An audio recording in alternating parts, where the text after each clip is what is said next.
enfocarnos un poquito en las cartas. Sobre todo hay 4 cartas que se llaman las cartas de la prisión, donde el apóstol Pablo está en prisión en Roma, ¿verdad? Y desde esa prisión él va a escribir 4 cartas. Y esas 4 cartas van a ser llevadas por 4 personas específicas a su destino. La primera carta es la carta de Filipenses, o la carta de Efesios. Luego está la carta de los Colosenses, que es la que vamos a estudiar ahora, la carta de Filipenses y la carta de Filemón. Ahora, estas cartas son conocidas como las cartas de anatomía. Se le llaman las cartas anatómicas o cartas de anatomía de la iglesia. ¿Por qué? Porque son cartas que en su conjunto son capaces de darnos todos los puntos importantes para la iglesia de Cristo. Ahora, lo interesante de todo esto es que, por ejemplo, y aquí quiero mencionar, justo lo tengo yo, aquí no se preocupen por apuntar porque usted lo va a descargar, lo va a tener, todo lo que vamos a hablar va a estar ahí, está ahí ya. Dice, por ejemplo, ¿quién lleva la carta a los Efesios? Lo va a llevar Tíquico. Tíquico va a llevar la carta desde Roma a la iglesia de Éfeso. ¿Por qué? Porque Tíquico era aparentemente el pastor o el líder de la iglesia antes de Timoteo. Luego Timoteo luego va a ser pastor también. Luego está Epafrodito. Epafrodito va a llevar la carta de los filipenses de Roma a Filipos. Y luego está el que vamos a ver ahora, que es Epafras, que es el que transportó la carta de los colosenses desde Roma hasta Colosas. Y luego está Onésimo, que es el que va a llevar la carta a Filemón, porque recuerden que él había sido esclavo de Filemón, y ahora va a ir como amigo, ¿no? Porque Pablo lo envía ya como amigo y no como esclavo. Lo interesante de esto, hermanos, es que Epafras era un personaje que cuando Pablo había ido a predicar a Éfeso, Epafras había escuchado a Pablo y Epafras se había convertido. Y luego Epafras va a Colosas y él empieza a dirigir esta iglesia en Colosas. Entonces Epafras era fruto del ministerio de Pablo. Entonces esto es interesante. Y Epafras era el pastor de ese lugar y una persona muy amada. Entonces esto es importante. Ahora, lo interesante de todo esto es que quería explicarles este contexto y quería que mayormente nos diéramos cuenta de lo siguiente. La carta a los Efesios se va a enfocar en la iglesia en sí. Por ejemplo, en la iglesia, en el cuerpo de Cristo. Por ejemplo, en los primeros 3 capítulos, el apóstol Pablo en la carta a los Efesios nos va a enseñar, nos va a hablar un poco de qué hemos recibido ahora que somos cristianos y qué bendiciones espirituales hemos recibido gracias a que Cristo murió por nosotros en la cruz y resucitó. Sin embargo, la carta de los Colosenses se va a enfocar en Cristo y va a enfocarse en Cristo como cabeza de esa iglesia de la cual se habla en Efesios. Entonces son 4 cartas que trabajan en conjunto y son muy interesantes y profundas. Entonces ahora, otra de las cosas importantes es que la carta de los Colosenses tenía un propósito. Habían doctrinas que en la iglesia de Colosenses estaban infiltradas. Y ahora quiero mencionarles un poquito de esos puntos, porque ese contexto es importante si queremos entender este libro. Porque, por ejemplo, hay un texto que dice, por ejemplo, que cuando vienes a Cristo y conocerás, dice el misterio, dice, en él están escondidos todos los misterios del conocimiento, dice, y Dios dice, pero ¿por qué usa la palabra misterio? Si no leemos ese versículo con el contexto histórico, no entendemos por qué Pablo usa esa palabra misterio. Entonces hoy vamos a entender por qué. Lo que eran las famosas llamadas religiones de misterio de esa época, ¿no? Entonces ahora vamos a ver un poquito sobre eso. Bien, entonces es importante conocer este contexto. El propósito de la carta de los Colosenses es exaltar el nombre de ¿quién? De Cristo. Y es poner a Cristo sobre encima de todas las cosas y decirle a la iglesia de Colosas que Cristo es suficiente para salvar, ¿verdad? Para santificar y para glorificar. No necesitas más nada, y aún para conocer el conocimiento y la verdad, solo lo necesitas a Él. Y entonces lo que Pablo quiere hacer es contrarrestar estas doctrinas, estas falsas doctrinas que se estaban infiltrando en la iglesia. Muy bien, ahora, una vez que les mencioné esto, quiero ahora discutir con ustedes cada punto. Por ejemplo, una de las cosas que es importante entender es que en la iglesia de Colosas y en el contexto en el que la iglesia vivía, no solamente habían filosofías judías, sino que también habían filosofías grecorromanas. Recuerden que muchas de esas ciudades habían sido prácticamente heredado las costumbres de Alejandro Magno y de costumbres griegas, costumbres romanas, costumbres paganas. Entonces tenían filosofías y pensamientos diferentes. Y no solamente las iglesias, es como nosotros. Por ejemplo, nosotros somos de diferentes naciones y obviamente aprendemos el uno del otro.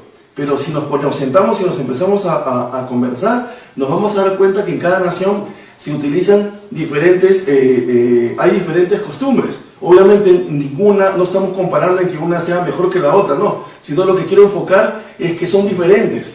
Y si bien es cierto, estas son costumbres, en este caso es distinto.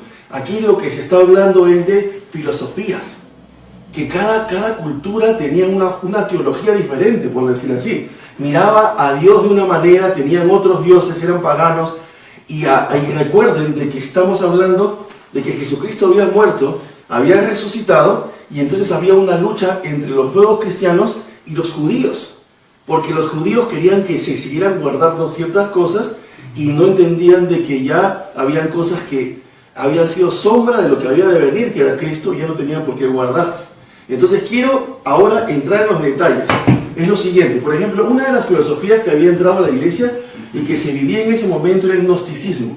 El gnosticismo, quiero que me escuchen, se los voy a leer. Miren, el gnosticismo decía que nadie se salva por la fe en el perdón, gracias al sacrificio de Cristo. Tú no te puedes salvar porque Cristo murió en la cruz, sino que dice, la muerte de Cristo no es suficiente para salvarte, sino que se salvan aquellos que tengan un conocimiento superior, un conocimiento divino, especial y privilegiado.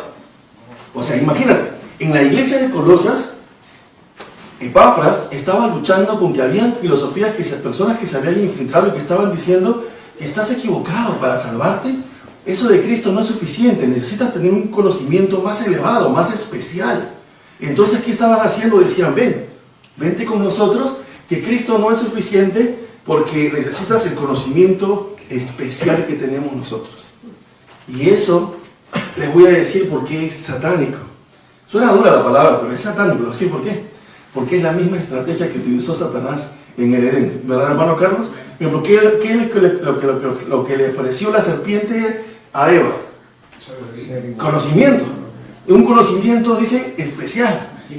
Similar a Dios. Un conocimiento diferente. Entonces, Satanás supo utilizar con Eva esa promesa. Vas a tener un conocimiento especial. Pero para que tengas ese conocimiento especial, debes desobedecer, ¿qué? Lo que Dios te ha dicho. Y los gnósticos decían lo mismo. Para que tú tengas salvación, tienes que tener un conocimiento especial. Entonces, Epafras estaba luchando con eso. Ese es el primer punto. Segundo punto, decían que la materia era mala. Decían ellos que el espíritu estaba encarcelado en este cuerpo pecaminoso y malo. Y que tenían que, si tú conocías este conocimiento privilegiado te iba a enseñar cómo hacer que tu espíritu escape de ese cuerpo, que era una cárcel. Estaban en contra del matrimonio. ¿Por qué? Porque decían que si tú te casabas, obviamente ibas a tener hijos. Y si tenías hijos, estabas condenando a una vida a vivir en ese cuerpo encarcelado. Entonces decían, no, que es mejor hay que ser castos. No busquemos procrear, porque estamos llevando a la condenación a esos niños. Van a vivir por toda su vida en ese cuerpo. Y la materia es mala, así que hay que castigarla. Y ahí se castigaban. Entonces esto es importante. Ahora, otra de las cosas es lo siguiente. Decían que Cristo no había venido en cuerpo. Porque si dice que Cristo es divino y venía en cuerpo y el cuerpo es malo y es pecado, entonces Él no puede ser el Salvador. ¿Entienden las herejías? Luego decían que era necesario un conocimiento de misterio, oculto. Y que este conocimiento oculto y misterioso, que solo un grupo especial de personas podía tener, te iba a iluminar y te iba a preparar para la salvación. Miren esos conceptos. A los que, si entendemos eso, vamos a entender los textos de Colosenses, si no, no vamos a entender ciertos textos. Y luego dice aquí lo siguiente. Dice, la herejía colosense, o sea, que estas son herejías colosenses, la iglesia de Colosense se conoce como las herejías de Colosense, también incluyó aspectos como el legalismo judío, que si no te circuncidabas, entonces no estabas bien delante de Dios. La observar ciertos rituales, como por ejemplo festivales, tienes que guardar el Shabbat, tienes que guardar ciertas fiestas, tienes la alimentación, ciertas cosas no puedes comer, estas sí. Y bueno, como mencionamos hace un momento, los días de reposo. Ahora, otra de las cosas, y que todavía existe hasta la actualidad, si ustedes se van hay una zona en Burbank, un lugar, donde se adoran a los ángeles. Entonces, por ejemplo, en esa época se adoraban a los ángeles y decían, hay que adorar a ángeles para que puedas tener experiencias místicas. Y aquí en Bourbon hay un lugar donde tú vas y te venden de esas cosas. Te ofrecen una experiencia, porque vas a tener contacto con ángeles y a lo mejor los ángeles te van a aparecer, ¿me entiendes? O sea, hasta el momento existe eso. Ahora, otra de las cosas es que existía el ascetismo, ¿no? Como una forma de perfeccionar la parte moral y espiritual, renunciando a los placeres del cuerpo y a una vida sin cosas materiales. Entonces, miren estas doctrinas. No solamente la iglesia se estaba enfrentando a estas doctrinas paganas, griegas, sino también se estaba enfrentando al legalismo judío. De que los judíos decían, no, ese no puede ser el Mesías. ¿Cómo vas a ir en contra de lo que Moisés ordenó? ¿Cómo vas a ir en contra de lo que la ley dice? Si tantos siglos hemos guardado el Shabbat y ahora ya no quieres guardar el Shabbat. ¿Me entienden? Porque obviamente no habían comprendido las escrituras. Ahora, si estudiamos la vida de Pablo era un erudito. Pablo era un erudito, pero tremendo. Entonces, hay algunos historiadores como John Pollock que dicen que Pablo tenía memoria fotográfica. Y no solamente sabía hablar todas las lenguas de ese momento, no sabía hablar griego, latín, arameo, hebreo. Y aparte de eso, había sido creado en un mundo greco-romano. O sea, prácticamente recuerden que él había sido ciudadano romano. Algunos piensan que porque su abuelo sirvió al emperador Pompeyo, él heredó esa ciudadanía romana, y por eso vemos que en Hechos en un momento lo liberan porque era ciudadano romano. Entonces, y aparte era judío, y era fariseo de fariseos. Era uno de los, había sido educado con Gamaliel, que era el maestro de maestros. Entonces no era cualquier persona. Como él conocía las escrituras del Antiguo Testamento, cuando Jesucristo se le presenta, camino a Damasco, él llega a conectar. Conecta lo que él había aprendido, y como que hay un shock, pero luego él se retira un tiempo para empezar a conectar todas sus ideas, y él llega a entender, y algunos historiadores plantean, y obviamente en Hechos se ve ese conflicto, cuando Pablo se acerca a los apóstoles y empieza a haber un conflicto. Y si bien es cierto, ¿por qué hay un conflicto? Porque todo el conocimiento que Pablo tenía hacía que él entendiera mejor las cosas que los otros apóstoles. Porque recuerden que Dios había escogido, no es que Pablo sea más importante que ellos, sino lo que trato de decir es que como él entendía mejor las cosas de la Torá y de los profetas, entonces cuando él entendió a Jesucristo, dijo, ya entendí. De él hablaban en el Antiguo Testamento y él empezaba a cavilar todo lo que él había aprendido y pudo conectar más rápido.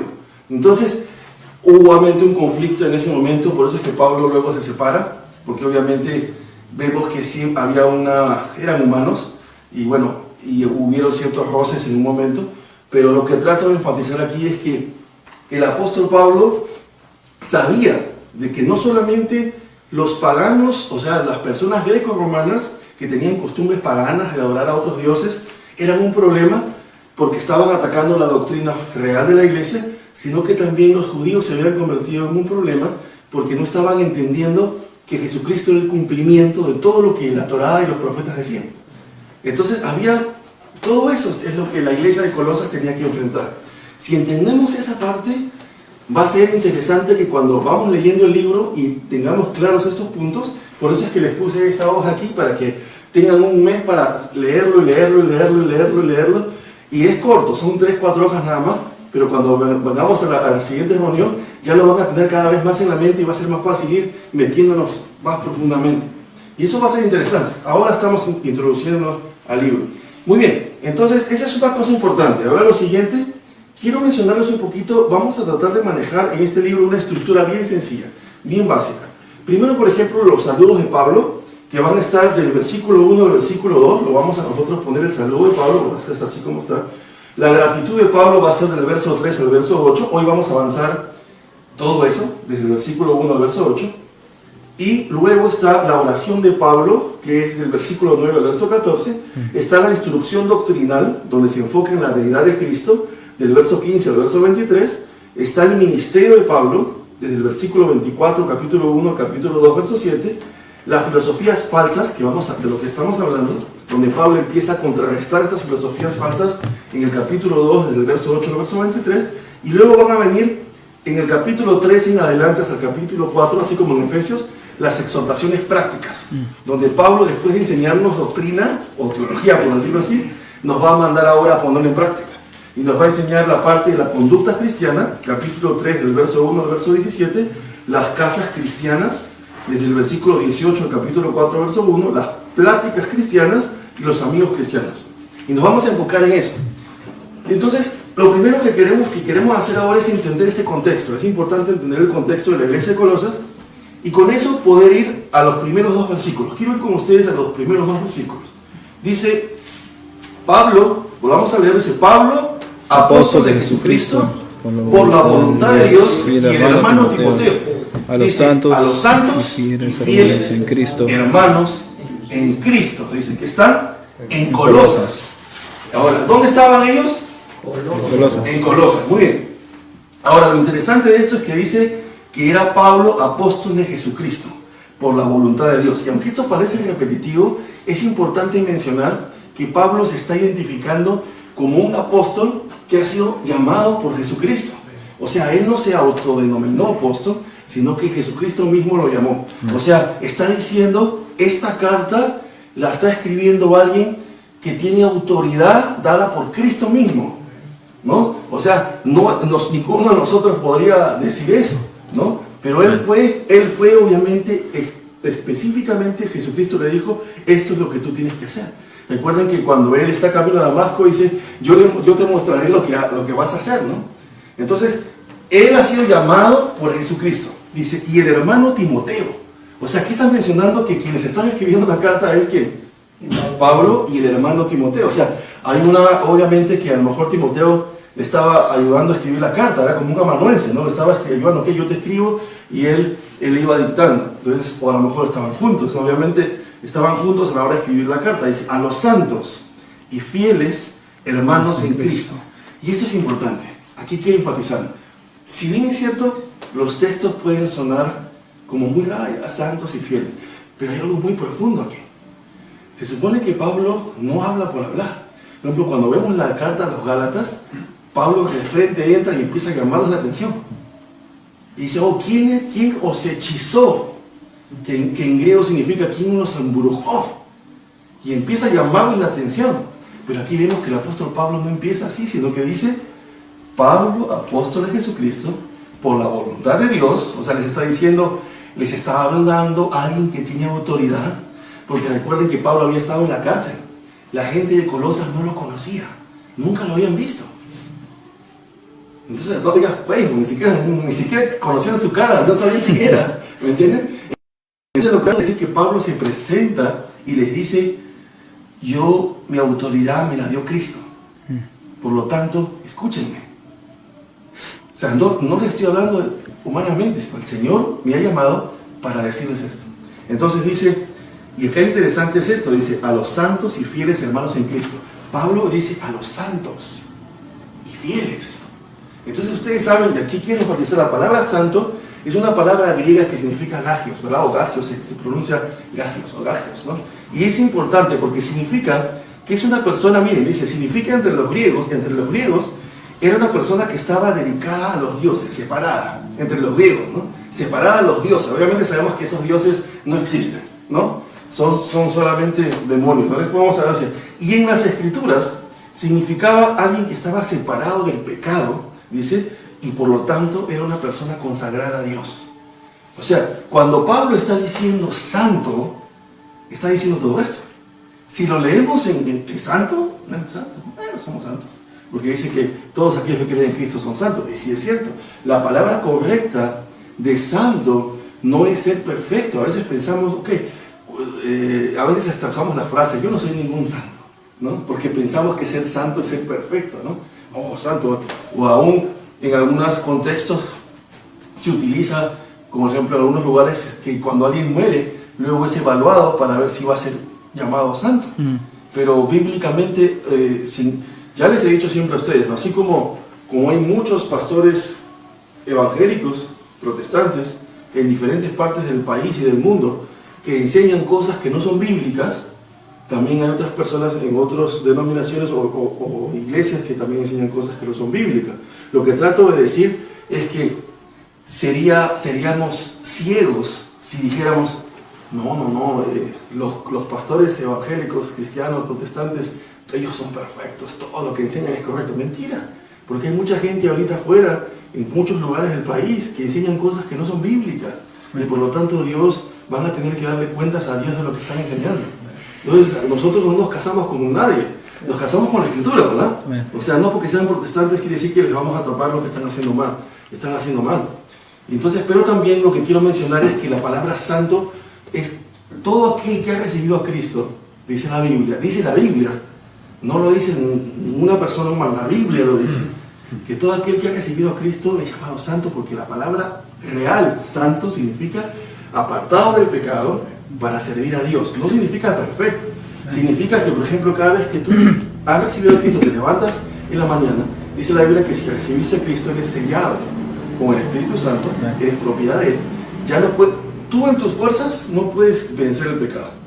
Lo único que te puede ayudar, por eso se llama Paracleto. El Espíritu Santo es conocido como el Consolador, pero es el Paracleto, que en griego significa el ayudador. Él es el que te va a ayudar y me va a ayudar a mí a vencer el pecado. Pero la Biblia nos dice que para vencer el pecado tengo que tener una relación personal con Cristo. Si yo hoy dejo de orar, mañana dejo de orar, pasado dejo de orar, por más que conozcas la Escritura y por más que tengas 50 años en la fe, vas a pecar. Porque no hay forma de no pecar si tú no te mantienes separado. Por eso se llama proceso de santificación, mantenerme separado para Dios. No significa enclaustrado. Tienes que salir al mundo, hacer lo que tienes que hacer, pero tienes que guardar tu corazón para Cristo. Entonces aquí está, Pablo está diciendo que los miembros de la iglesia de Colosas son santos. Significa que se han separado del pecado para servir ¿a quién? A Dios. O sea, no es cualquier iglesia. Y aparte está diciendo lo siguiente. Dice fieles. Y miren, quiero decirles lo siguiente. La palabra fiel, si tú buscas la palabra fiel, me gusta más la definición en inglés que en español. En inglés dice loyalty to faith. Significa, ¿qué significa loyalty? Leal a la fe. Leal. O sea, está diciendo que los miembros de la iglesia de Colosas son leales a la fe. O sea, no son traidores. No son personas que dicen, no, somos cristianos, pero luego cuando tienen que servir al Señor, le dan la espalda al Señor. Y no son fieles, sino que son leales. Dice, loyalty to faith, es leal a la fe. Pero lo más interesante que me gusta aquí es que significa lealtad y fidelidad, sí es cierto. Pero ahí la palabra es faithful, ¿no? Que significa loyalty to faith. Y la palabra fe, eso es lo más interesante y me encanta aquí porque dice, Timoteo a los santos y fieles hermanos en Cristo. Dice, santos y fieles hermanos en Cristo. O sea, no está diciendo que son simplemente fieles, son fieles en Cristo. Y esa palabra en Cristo es profunda. Porque la podemos pasar por alto, pero si la analizamos no es tan superficial. Que ser fiel en Cristo significa que tienes una relación íntima con Él. Que tu fidelidad y tu santidad es producto de tu relación íntima con Cristo. Es lo que Pablo les está diciendo. Fieles, dice, santos y fieles hermanos en Cristo que están en Colosas, gracia y paz sean a vosotros, de Dios nuestro Padre y del Señor Jesucristo. Eso es importante, gracia, ¿no? Gracia y paz. Ya sabemos que la gracia es el favor inmerecido. Es lo que tú y yo no merecemos. La Biblia dice que nadie, no hay ningún ser humano en el planeta, no existe, que pueda hacer las suficientes obras para ir al cielo. Nadie. La Biblia dice en Romanos que no hay justo ni aun uno.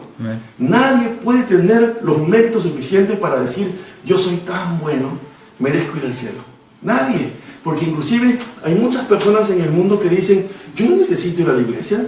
¿Por qué? Porque yo no robo, no mato, yo no soy un violador, yo soy bueno, le hago el bien a todo el mundo. Sí, pero es que a lo mejor esa persona comparada con nosotros, que somos imperfectos, es bueno. Pero si lo ponemos comparado con Dios, se queda corto. Ninguno es nada. Si te comparas y te paras de frente a la presencia de Dios, le vas a poder decir a Dios, Señor, yo soy bueno, soy tan perfecto. Y Dios va a decir, comparado con ellos, quizás a lo mejor, pero conmigo, no. Entonces, esto es importante, ¿Por qué es importante? Porque no hay obra que pueda hacerte salvo. Por eso es importante, y Pablo menciona ahí, es por gracia. Por eso la Biblia dice, la salvación no es por obras para que nadie se gloríe, para que nadie diga, no, yo he hecho las suficientes obras, soy tan bueno, ayudo a tanta gente, porque yo les digo, podemos ayudar, podemos salir ahorita y acabar con los jóvenes de Estados Unidos. Vamos a ponerlo. Pero si no hemos aceptado a Cristo en nuestras vidas y no vivimos una vida conforme a lo que la Biblia manda, no lo que manda el hombre, no vas a entrar al cielo. Porque entonces vamos a llegar y vamos a decir, Señor, déjame entrar al cielo porque ayudé a 1000 jóvenes en Estados Unidos y no sabes cómo les ayudé, les di mi tiempo, mi dinero. Y Dios va a decir, hey, está bien, qué bueno. Pero recuerda que la Biblia dice que nadie iba a entrar al cielo porque era bueno, sino porque iba a aceptar a Jesús. Entonces Pablo está diciendo ahí, es por gracia. Dice, gracia y paz. Paz sean a ustedes. Y lo interesante de esto es que luego dice ahí, dice, siempre orando por vosotros, damos gracias a Dios. En el versículo 3, Padre de nuestro Señor Jesucristo. Dice, siempre orando por vosotros. Qué interesante es esto. Y eso es algo que para mí fue un bofetón. Les voy a decir por qué. Si yo les pregunto a ustedes si oraron ayer por su mamá, o sus hermanas, o sus primos, me van a decir, claro. Pero si te pregunto, si nos preguntamos, me doy la vuelta, ayer oramos por alguien que no conocemos, me vas a decir, hermano, ¿cómo voy a orar por alguien que no conozco? Pablo no conocía a los de la iglesia de Colosas. Pero dice, miren lo que dice ahí, siempre orando por vosotros. Pablo nos está dando aquí una lección de amor increíble que creo que ninguno de nosotros podríamos decir que hemos pasado esa prueba. A lo mejor. Voy a generalizarlo, para no decir tú sí y tú no. Ninguno es perfecto. ¿Cuántas veces hemos orado por personas que no conocemos? Difícil, ¿no? Pero Pablo está orando por personas que no conocen. El amor de Dios, la carga que él tenía por gente que no conocía. Dios nos ayude a nosotros. Y justo hoy la meta es terminar temprano. Voy a tratar de terminar en 10 minutos porque es corto la introducción. Porque me gustaría que hoy, para empezar, la idea era hacerlo media hora. Dios quiera que las mujeres se demoren un poco más. Señor, ¿para qué? Porque en media hora me gustaría, todos los meses vamos a hacer lo siguiente. Nos vamos a parar, y te lo digo para que ya vayas pensando. Vas a decir un nombre, pero esta vez no te vas a callar. Lo vas a decir con nombre. Roberto fulano de tal. Mi vecino, mi papá, mi primo, mi abuelo. No conoce a Cristo. Y me gustaría que presentarle a Cristo. Entonces, ¿qué vamos a hacer? Nos vamos a postrar media hora. No 5 minutos. Yo sé que va a ser difícil. Media hora. Y vamos a orar por esa persona. Y tú dirás, pero hermano, media hora sí, porque la Biblia nos enseña que tiene que haber un equilibrio. Vamos a estudiar la Escritura a profundidad, pero todas las reuniones vamos a tener media hora de postrados, porque solamente de esa manera vamos a poder alcanzar a otros con el Evangelio. Porque así Dios va, solamente una relación íntima con Cristo puede hacer que en nosotros nazca amor por ahí, que a lo mejor ni vemos ni conocemos. Humanamente no lo vamos a hacer nunca.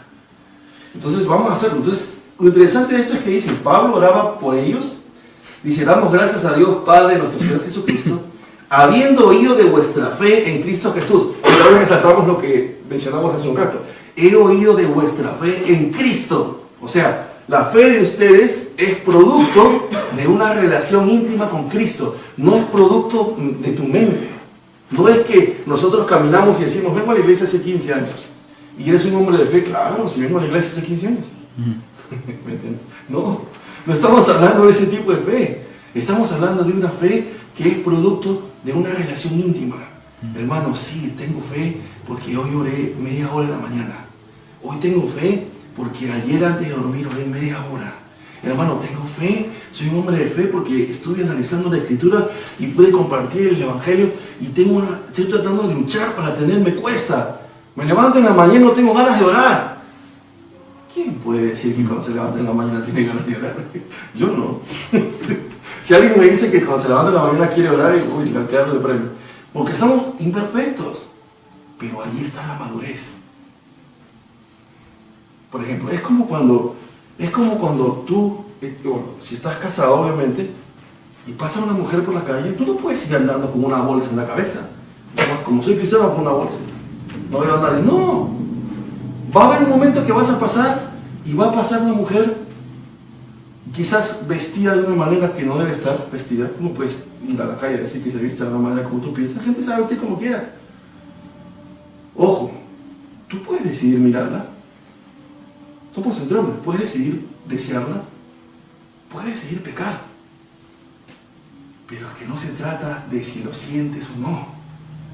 Si no se trata de que si nuestra madurez en Cristo nos va a decir, estás casado.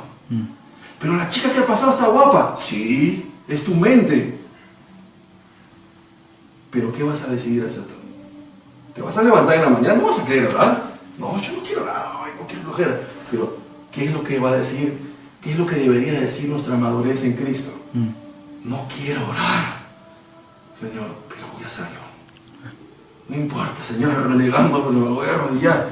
Ya cuando empiezan a pasar los 5 minutos, ya, si son 10. Al principio cuesta 10, 15, pues luego 10 se convierte en 15, 15 en 20, 20, 25, 25 en 30, y no se nota, ¿no? Es como cuando nosotros nos pasa al contrario, nos pagamos un pancito, luego 2, luego 3. O sea, pero en la oración también, o sea, nos damos 5 minutos, luego 10, luego 15, luego 20, luego 25. El Señor nos va a ayudar, pero es la madurez. Por eso es que aquí el apóstol Pablo está diciendo que esa fe debe ser producto de mi relación con Cristo, mi relación íntima con Él. ¿Recuerdan cuando Pablo dice en Mateo 7, muchos me dirán en aquel día, ¿acaso yo no profeticé en tu nombre? ¿Acaso yo no hice tal o cual cosa? Y Jesucristo dice, yo voltearé y os diré, apartados de mí, hacedores de maldad, yo nunca os conocí. Y la palabra conocer ahí en griego significa intimidad. ¿Nunca tuviste intimidad conmigo? ¿Nunca me buscaste? ¿Nunca hablaste conmigo? ¿Nunca oraste? ¿Nunca querías estar conmigo? ¿De qué me hablas? No, pero yo iba a la iglesia todos los domingos. Sí, pero te sentabas ahí y cuando cantaban, tu mente estaba en otro lado. Y cuando estudiaban la Biblia, nada, la escuchabas, pero ¿acaso buscabas aplicarla? Claro, no que eras perfecto, pero luchabas. Te decías, Señor, me cuesta, no quiero hacerlo, pero lo voy a hacer, Señor, ayúdame, por favor. No te importó. Entonces, ¿de qué relación me estás hablando? ¿Me entiendes lo que trato de decir? Entonces, Pablo está hablando de una relación íntima, es profundo eso. Y luego dice, y del amor que tenéis a todos los santos. He escuchado de tu fe y de ese amor que tienes a todos los santos. Dice, a causa de la esperanza que os está guardada en los cielos, de la cual ya habéis oído por la palabra verdadera del Evangelio que ha llegado hasta vosotros. El día de hoy lo vamos a hacer hasta ahí, pero voy a profundizar en esto y ahí lo vamos a dejar para elaborar. Pero quiero mostrar lo siguiente. En estos 3 versículos, del versículo 3 al versículo 5, el apóstol Pablo les está diciendo a ellos y nos está diciendo a nosotros los rasgos o los 3 rasgos más importantes en este texto de una experiencia con Cristo. ¿Cuáles crees que son? Es fe, amor y esperanza. El apóstol Pablo nos está diciendo, si hay rasgos que deben identificar a alguien que tiene una relación con el Señor, en este pasaje son 3. Es una fe en Cristo. ¿Tienes fe en Cristo? ¿Tu fe es producto de tu relación con Él? ¿Mi fe es producto de mi relación con Él? Siguiente, y del amor que tenéis a todos los santos. ¿Tenemos amor para nuestros hermanos? Aquí está hablando del amor para los santos. ¿Tenemos amor entre nosotros? ¿Nos amamos? ¿Nos soportamos, como dice la Biblia, y soportándonos unos a otros en el amor del Señor? ¿Nos soportamos o vamos a cometer errores todos? Sí, todos. Todos. No hay ninguno que esté aquí que no vaya a poder fallarnos entre nosotros. Por eso es que Jesús sabía eso y por eso Jesús, aún en el Sermón del Monte, ya lo hemos visto, le dice, si alguno de tus hermanos tiene algo contra ti, ve y ponte de acuerdo con él. No dice, si alguien tiene algo contra ti, quédate así resentido con él y sigue mirándolo, ya no le hables. No. Dice, si alguien tiene algo contra ti, ve y ponte de acuerdo, búscalo. ¿Sabes qué? Mira, la vez pasada me hiciste esto y me dolió. Quiero decirte que me quedé resentido. Y a lo mejor la otra persona escucha y dice que perdóname, me equivoqué, no me di cuenta. Y se ponen de acuerdo y se piden perdón. O sea, lo que trato de decir es el amor práctico. O sea, el Señor está diciendo, ¿tenemos amor entre nosotros? Y luego nos está diciendo, esperanza. ¿Saben qué es lo interesante de este texto? Es que en muchas de las cartas de Pablo, sobre todo en Gálatas también, el amor, ¿ok? El amor y la fe son un resultado, no, porque la esperanza es el resultado del amor y la fe, ¿no? Pero en este texto es al contrario. Miren lo que dice el texto. Dice, habiendo oído de vuestra fe en Cristo y el amor que tenéis a todos los santos, a causa, ¿de qué? De la esperanza. O sea que Pablo está diciendo, tu amor hacia todos los santos y tu fe en Cristo es resultado ¿de qué? De tu esperanza. No es al revés. En otras cartas sí, pero en este caso nos está diciendo, ¿y por qué nos está diciendo eso? Porque dice la esperanza que os está guardada en los cielos. Y por eso una vez dijimos, porque en la carta de los Efesios también el apóstol Pablo nos enseña eso, que los cristianos no vivimos en base solamente al pasado. Y lo he mencionado varias veces. A veces uno dice, no voy a hacer tal cosa en el presente porque el pasado me ha enseñado que debo hacerlo diferente. Sí, es cierto. No estoy diciendo que no debemos usar la mala experiencia o la buena experiencia para aprender. Tenemos que hacerlo. Pero el apóstol Pablo nos dice en la carta de los Efesios, y aún aquí lo está diciendo, que nuestra vida en el presente debe ser el resultado de lo que tú y yo ya sabemos acerca del futuro. Y tú dices, ¿cómo es eso? ¿Cómo voy a vivir mi presente en base al futuro? Sí, porque la carta de los Efesios y la carta de los Colosenses, sobre todo la carta de los Efesios, te dice en los primeros capítulos que por haber recibido a Cristo, tú y yo ya estamos sentados en tronos celestiales. Y tú dices, posicionado, ¿cómo es eso? Y ahora uno dice, ¿cómo voy a estar en el futuro? Es que ahí está lo interesante. Hay un filósofo ahora que está tratando de demostrar, lo mencioné, que dice que el futuro, el presente y el pasado coexisten al mismo tiempo. Son filosofías todavía. Pero si tú ves muchas de las películas que la NASA plantea, siempre habla de mundos paralelos, de cosas así, ¿no? Que son teóricos. Pero lo que trato de decir es que, y me atrevo a decir esto, la física de Dios es más avanzada. Dios es el que creó la ciencia. Dios es el único que puede coexistir en el pasado, presente y futuro. Por eso que en Efesios dice que hemos sido predestinados desde la fundación del mundo. Y algunos dicen, bueno, no voy a entrar a ese detalle, pero unos piensan que ser predestinado es que Dios dijo, estos 5 se van al infierno y estos 4 se van al cielo. No, sino que a veces olvidan un factor importante, el preconocimiento de Dios. Dios ya sabe desde el principio de la creación que fulano de tal en 1973 iba a creer en él. Y por lo tanto, como él ya estaba allá y estaba allá, él dijo, ok, este va a ser mi hijo. Y este no, porque este va a rechazar el mensaje de Cristo. Pero somos otro punto. Pero lo que trato de decir es que Dios es el único que puede estar en los 3 tiempos. Y por eso es que Pablo está diciendo aquí que tu presente, dice, a causa de tu amor y tu fe, es a causa de la esperanza que se está guardada en los cielos. O sea, lo que tú dices, Pablo dice que Jesús, yo ya estoy sentado en tronos celestiales, dice que si he recibido a Cristo tengo vida eterna, dice que si he recibido a Cristo yo no me voy a condenar en el infierno, no me voy a estar nunca separado de Dios, sino voy a estar con Él por la eternidad. Dice la Biblia que aquellos que hayan aceptado a Cristo van a recibir la corona de vida y otras coronas más, si predicaste el Evangelio, si obviamente llevaste a los pies de Cristo, etcétera, etcétera, etcétera. Dice que Dios me promete que en ese lugar nunca más va a haber sufrimiento. Acá sí, por más que tenga a Cristo voy a pasar momentos difíciles, pero Él me promete que me va a ayudar en esos momentos difíciles. No me promete perfección aquí, pero sí me la promete allá. Entonces, en base a todo eso que Él me está diciendo, mi presente debe ser diferente. Y por eso es que la iglesia de Colosas tenía su fe en Cristo y su amor por otros, debido a que ellos habían escuchado el Evangelio y sabían que algo diferente los esperaba. Y por eso su presente era distinto.